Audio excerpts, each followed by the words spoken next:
I hope you're doing awesome. So today I wanted to do a first video about idiosyncrasies and idiolects, and more generally maybe like non-standard pronunciations or non-standard accents, maybe, I don't know. So what is it? What is an idiosyncrasy? So basically it is some pronunciation or some pronunciation items, pronunciation features which are proper to your own individual. So it's like a dialect or maybe like social dialect, but it's like a very tiny population because it's basically a single person when it comes to an dialect. So for example, if we take my French accent typically, so I'm a native French speaker, so maybe you would expect me to speak like perfectly standard French, whatever it might be, but it's not exactly the case because I got some idiosyncrasies. So maybe I'm not even aware of all of them. The first one I want to talk about, maybe the main one, is like a strong fronting of the O phoneme before nasal vowels. So, okay, typically in a word like, or expression like bonne nuit, like most people will probably say like bonne nuit, and I say like bonne nuit. So it's fronted. And in a lot of words I do it. Like typically I don't really say automne, I say automne, en automne. So yeah, for example, I don't say pomme, I say pomme. Tu veux une pomme? So it's like a case of vowel fronting. Vowel frontings are quite common cross-linguistically, and yeah, but the thing is, it's probably an idiosyncrasy because I never encountered other people doing it like the way I do. It's like with a restriction to pre-nasal environment. And also it don't affect the nasal O's, so not on are not fronted at all.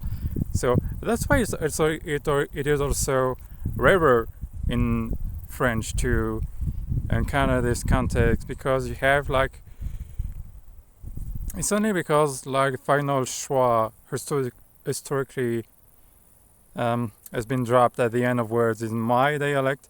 Then we have like new combination of an O followed by a nasal coda. Okay, and the second idiosyncrasy I wanted to talk about is like a yod dropping near to the cardinal E. So basically it's because the yod is an approximant, which is also like a semi-vowel, which is the semi-vowel equivalent of the E vowel.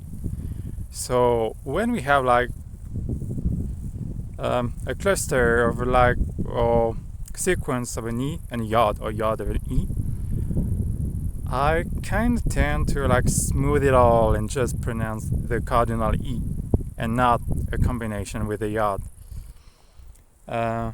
Typically the word daughter, which in French is fille, so I can pronounce it like completely like with an E and a yod. But at some point, like, I would also could drop the yod, especially if it's like followed immediately by anything else. So typically I would say c'est une fille with like a full articulation, but I would say c'est la fille du voisin and dropping the yard. In some words as well, it can occur like instead of saying like after the loss of some like palatalized consonant, which is French, was typically written like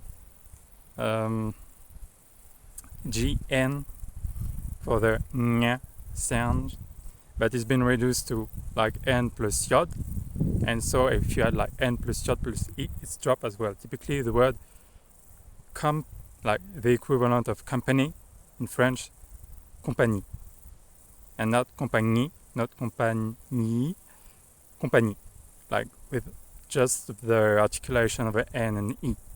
So like similar, but not exactly like in Spanish, compañía, where the palatal nasal is pronounced. Also words like treillis, which is like a sort of pants. I pronounce it like treillis without the yard, so it kind of rhymes with pays, a country. So it's kind of non-standard, but just to say that even native speakers, like they don't especially speak in a very standard manner. And also I would even say when it comes to pronunciation specifically, like maybe not grammar, but not orthography, but when it comes to pronunciation, I would kind of say they sometimes kind of less even they care even less than other aspects of the language.